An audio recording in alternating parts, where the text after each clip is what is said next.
અમદાવાદના સરખેજમાં જાહેરમાં એક યુવકની હત્યા કરી દેવામાં આવી છે।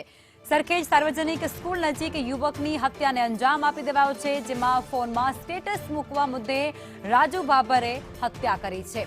લુખ્ખા તત્વોએ ઘરે આવી યુવકને રહેસી નાખ્યો। એક જ કોમના બે જૂથ વચ્ચે બબાલ થઈ હતી અને બબાલમાં જ હત્યા કરવામાં આવી છે। અંગત અદાવતમાં સુરેશ ઠાકોરની હત્યા કરી દેવાઈ છે। સુરેશ ઠાકોરની છરીના ઘા મારીને હત્યા થઈ છે।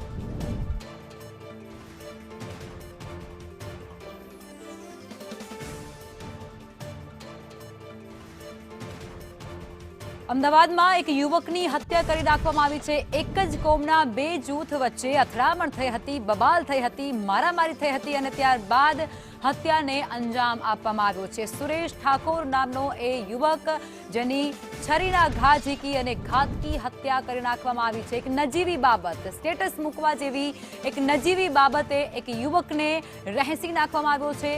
તેમના ઘરે જઈને હત્યા કરી દેવાઈ।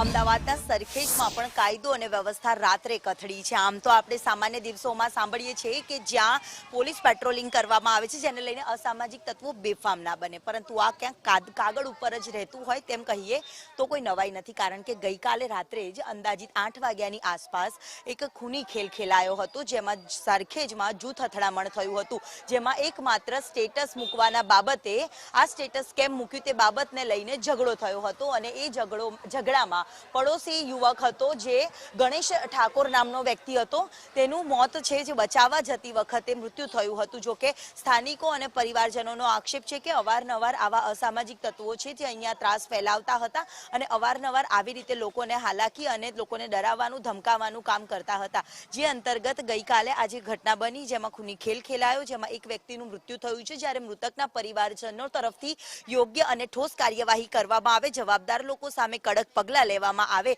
કારણ કે આ અસામાજિક તત્વો છે તે કોઈના કહેવામાં નથી ને અગાઉ પણ તેના ભૂતકાળમાં પણ અનેક આવા ફરિયાદો છે તે આવેલી હોવાના પરિવાર તરફથી આક્ષેપ છે તે કરવામાં આવ્યા છે। જો કે હવે પોલીસ પ્રશાસન તરફથી આ તમામ લોકો સામે કેવી પ્રકારની કાર્યવાહી કરવામાં આવશે તેને લઈને સવાલ ઊભો થઈ રહ્યો છે।